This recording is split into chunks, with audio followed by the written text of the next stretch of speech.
सुप्रिया सुळे यांनी लोकसभेत मोदी अमित शाह यांना घाम फोडला।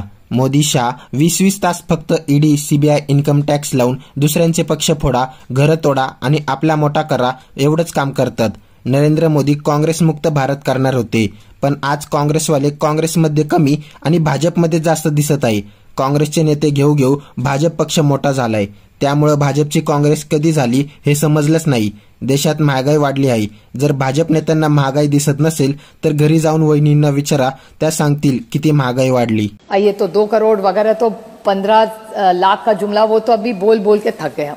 15 लाख का जुमला वो तो अभी बोल बोल के थक गए हम।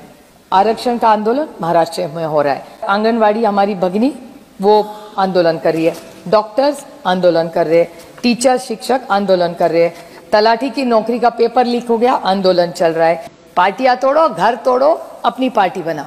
कांग्रेस मुक्त भारत करने वाले थे, जितने कांग्रेस वाले कांग्रेस में नहीं रहे उतने बीजेपी में दिखते हैं सर। मुझे लगता था कांग्रेस मुक्त मतलब कांग्रेस खत्म कर देंगे, मुझे नहीं लगा था कि निगल जाएंगे और ज्यादा उनके आई लोग होंगे कांग्रेस के। इनको आदत है कि पहले क्या हुआ, अरे फिर इस हिसाब से हमारे टाइम में तो 450 रुपया था सिलेंडर का भाव, आज तो 100,000 रुपया का हो गया। क्योंकि महंगाई है, आप मानो या ना मानो, यहाँ नहीं मान सकते, घर जाके आप भाभी से पूछ लीजिए, भाभी बता देगी आपको।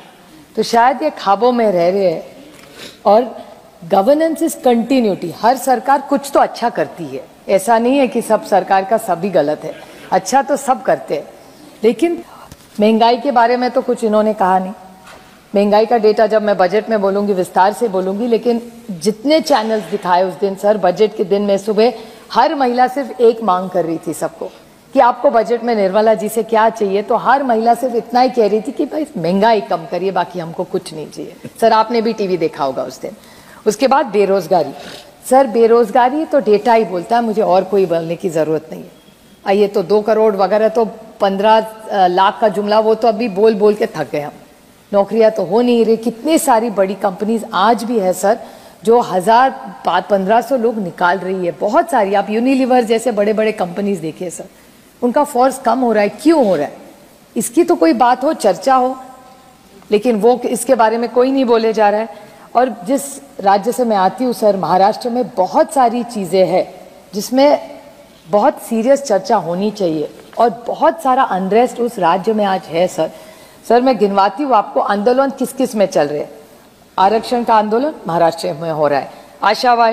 आशा वर्कर और आंगनवाड़ी हमारी भगिनी वो आंदोलन कर रही है, डॉक्टर्स आंदोलन कर रहे, टीचर शिक्षक आंदोलन कर रहे, तलाठी की नौकरी का पेपर लीक हो गया, आंदोलन चल रहा है। और उसके बाद आप देखिए महिला आरक्षण का आपने तो बोला, उसका तो आगे कुछ हुआ ही नहीं, क्योंकि चेक तो साइन कर लिया, नाम भी लग दिया, लेकिन उस पर डेट ही नहीं है। तो कौन सी महिला के बारे आप टोकनिज्म फिर से आता है। Symbolism is high, substance is low. आपने प्रेसिडेंट करवा दिया, अच्छी बात है, अच्छी बात है, हमको भी अच्छा लगा जब प्रेसिडेंट एक महिला बनी, लेकिन उसके बाद महिला आरक्षण का क्या हुआ? कुछ नहीं। हम तो यही तो बैठे थे, दोनों हाथ से ताली मारे थे, अच्छी बात हुई। फिर मेरे दोस्त मनीष तिवारी ने बोला सुप्रिया ये जुमला है और एक, उस पर डेट ही नहीं है, तो वो तो इस साल तो नहीं हो रहा है। It's not only about using ice. Ice मतलब सर, आइस मतलब बर्फ नहीं, आइस मतलब इनकम टैक्स, सीबीआई और ईडी। पार्टियां तोड़ो, घर तोड़ो, अपनी पार्टी बनाओ। कांग्रेस मुक्त भारत करने वाले थे, जितने कांग्रेस वाले कांग्रेस में नहीं रहे उतने बीजेपी में दिखते हैं सर, हर राज्य में, कश्मीर टू कन्याकुमारी। तो मुझे लगता था कांग्रेस मुक्त मतलब कांग्रेस खत्म कर देंगे, मुझे नहीं लगा था कि निगल जाएंगे और ज्यादा उनके आई लोग होंगे कांग्रेस के। ये तो कुछ और ही फॉर्मूला निकाल दिया सर। हमारे यहाँ बारामती जिस निर्वाचन क्षेत्र में आती हूँ, वहाँ सम्यक छाजेड़ नाम का एक यंग लड़का है, उसका एक दुकान है, और मैं यही उसके साथ घूम रही थी, पता कर रही थी कि मार्केट में क्या चल रहा है। अनएम्प्लॉयमेंट कम हो रहा है, महंगाई, मिडिल जो इन्वेस्टमेंट्स आ रही है उसका क्या हो रहा है, क्योंकि जो मिडिल दुकानदार है सर उसका क्या हो रहा है, उसको कैसे पैसे मिल रहे हैं, उसका कैसा ड्रॉप हो गया है, 25-30% उसका बिजनेस कम हो रहा है। तो क्यों हो रहा है? तो ये समझ नहीं है कि मैं दुकान में गई थी और वो बोल रहा था कि उसके यहाँ 2-3 साल पहले बहुत अच्छा चल रहा था, because there was no rural distress, लेकिन शादी के कपड़े वहाँ मिलते हैं सर। और उसने कहा 30-40% अभी धंधा कम हो गया, उसका बिजनेस कम हो गया है इस दुकान में, क्योंकि there is rural distress. Where is the rural distress? मतलब किसान को अगर पैसा नहीं मिलेगा, सब बोल रहे 6,000 रुपया, सर 6,000 रुपया उसको मिलता है हर साल, लेकिन इसका मतलब नहीं है it has not doubled his income. जो प्याज के बारे में अमोल कोल्हे जी बोले, दूध के बारे में भी वही हाल है सर, सोयाबीन के बारे में वही हाल है। आप पैन इंडिया देख लीजिए sir, it's a very serious issue, it's an agrarian crisis. तो अगर इस सरकार को सिर्फ 6,000 रुपये से नहीं हल होने वाला ना, ये माइक्रो कुछ बोलते पता नहीं क्या क्या बोलते हैं टेक्नोलॉजी सर, और इतनी आगे बढ़ गई है कि आर्टिफिशियल इंटेलिजेंस में ये तो सिर्फ वो नैनो फर्टिलाइजर्स में अटके। मेरे निर्वाचन क्षेत्र में माइक्रोसॉफ्ट ने आके बहुत अच्छा प्रोग्राम करा है। वो इतना सा छोटा सा चिप होता है, वो डाल देते हैं वो किसान डाल देता है और वो मोबाइल से पता चलता है कितना पानी डालना है, कितना फर्टिलाइजर डालना है। तो ये जो नैनो का बोल रहे हैं वो तो पीछे रह गया, हम तो और आगे पहुंच गए आर्टिफिशियल इंटेलिजेंस में, कनेक्टेड टू फार्मिंग सर। बहुत अच्छा उसमें काम लग रहा है, लेकिन उसको जब तक भाव नहीं मिलेगा उसका इनकम डबल कैसे होगा। प्याज का आप देख रहे पॉलिसी यू टर्न किया है। मैं तो पीयूष जी को बोल बोल के थक गई कि प्याज का एक्सपोर्ट आप मत रोकिए। वो भी इथेनॉल ने भी यू टर्न किया। थर्सडे को बोले इथेनॉल का बहुत अच्छी पॉलिसी करेंगे, एनकरेज करेंगे, फ्राइडे को बैन कर दिया। तो फिर आप वो गन्ने का किसान का क्या होगा, उसकी कैसी घर कैसे चलेगा, उसके बच्चों की फीस वो देना चाहता है, दवाई लेना चाहता है, अच्छा जीना चाहता है। डबलिंग ऑफ इनकम फार्मर्स नहीं हुआ है सर, आप डेटा चेक कर लीजिए। तो we need to discuss this, we need to address, ये जिंगोइज्म से हल नहीं होने वाले प्रॉब्लम्स। उसके बाद एसपी बघेल जी ने कहा कि सिलेंडर की उनकी बड़ी स्टोरी उन्होंने उनकी माँ की बताई, बहुत अच्छी थी वो, उन्होंने भोगा है, उनकी माँ ने भोगा है और सिलेंडर आ गया, अच्छी बात है। आप सर बताएं, मेरे निर्वाचन क्षेत्र की बात, इंदापुर में झगड़ेवाड़ी नाम का एक गांव है। मैं हर गांव में घूमती हूँ, तब मैनाबाई नाम की एक सीनियर लेडी थी। मैंने उसको पूछा आपको सिलेंडर मिला? सेड हाँ मिला। तो उसका क्या करते हैं? ऐसे मैं नहीं यूज़ करती। मतलब क्यों नहीं आप मैनाबाई करते? सर बहुत महंगा है ताई, 6,000 रुपया मुझे मिलता है, उसमें का 1,000 अगर सिलेंडर में डालूं तो खाऊंगी क्या, बच्चों को क्या खिलाऊंगी?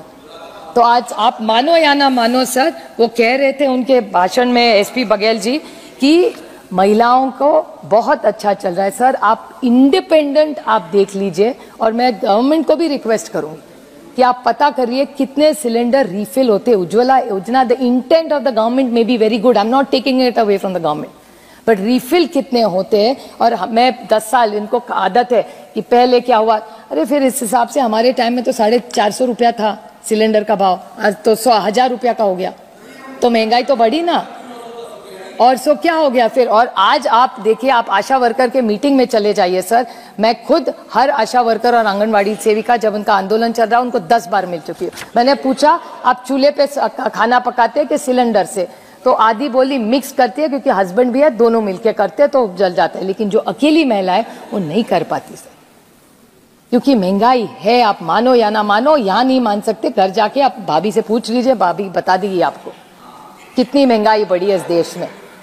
तो महंगाई का तो इशू है। और जो एसपी बघेल जी कह रहे थे वो थिंक है, उनका एक्सपीरियंस बड़ा अच्छा होगा, लेकिन ग्राउंड रियलिटी वैसे नहीं है। सिलेंडर का दिक्कत है, Ujjwala Yojana has not done as well as the government likes to claim it is. उसके बाद आयुष्मान भारत के बारे में बोले, again I am not taking away from the intent of the government, intent बहुत अच्छा होगा, लेकिन इंप्लीमेंट तो होना चाहिए। फिर से वो हो गया अगेन जिंगोइज्म। आयुष्मान भारत में मेरे निर्वाचन क्षेत्र के मैं आपको 10 उदाहरण दे दूं सर, आप भी फील्ड पे बहुत होते हैं, आप पता करिए आयुष्मान भारत के कितने लोगों के पास कार्ड है। मैं आपको एक उदाहरण में बोल दूं, हमारी एक महिला है जिसका नाम ये आयुष्मान, ये पुरंदर है मेरे निर्वाचन क्षेत्र में, वो खड़द नाम का एक गाँव है। योगेश पाटिल मुझे सर मिलने आया था, उसके मदर को ब्रेन स्ट्रोक हुआ था, कुछ नहीं कर पाया वो, और उसके बाद आयुष्मान भारत का कार्ड 10 जगह गए, कहीं नहीं चला। उसके बाद गांव के सब लोगों ने पैसा इकट्ठा किया और उसका बिल भरा है सर। तो आयुष्मान भारत, इनको लगना the scope needs to be increased.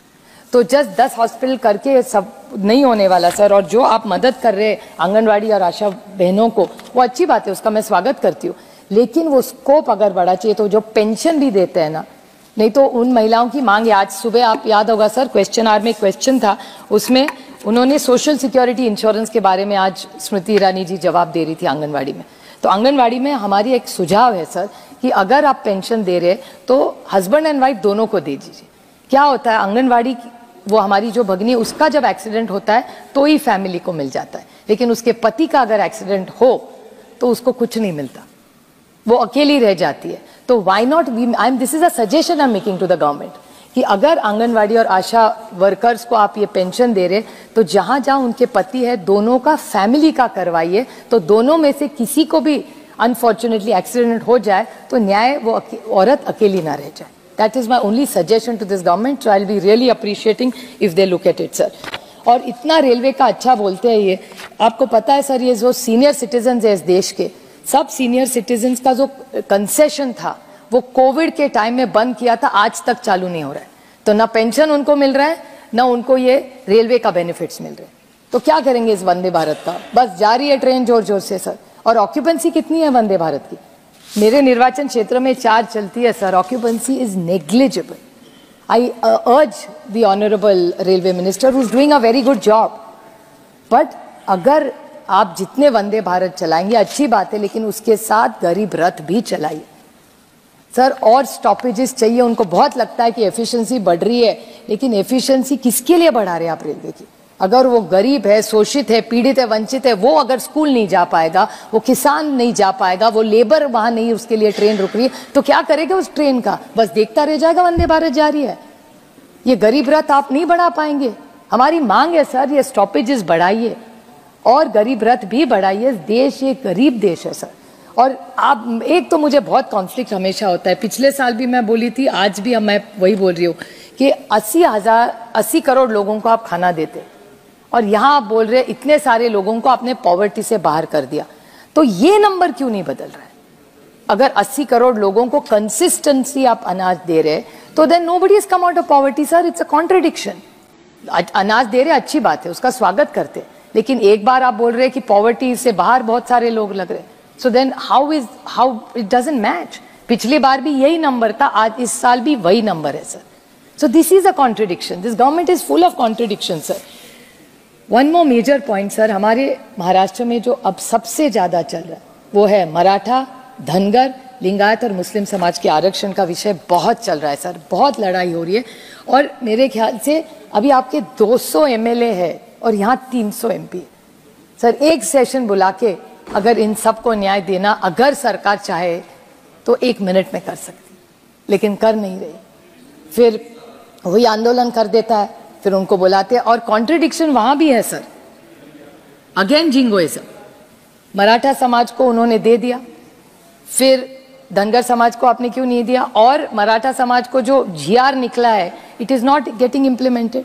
सर्वे चल रहा है, सर्वे की डेडलाइन खत्म हो रही है और वो यहां तो आना ही चाहिए ना. It will need constitutional amendment sir.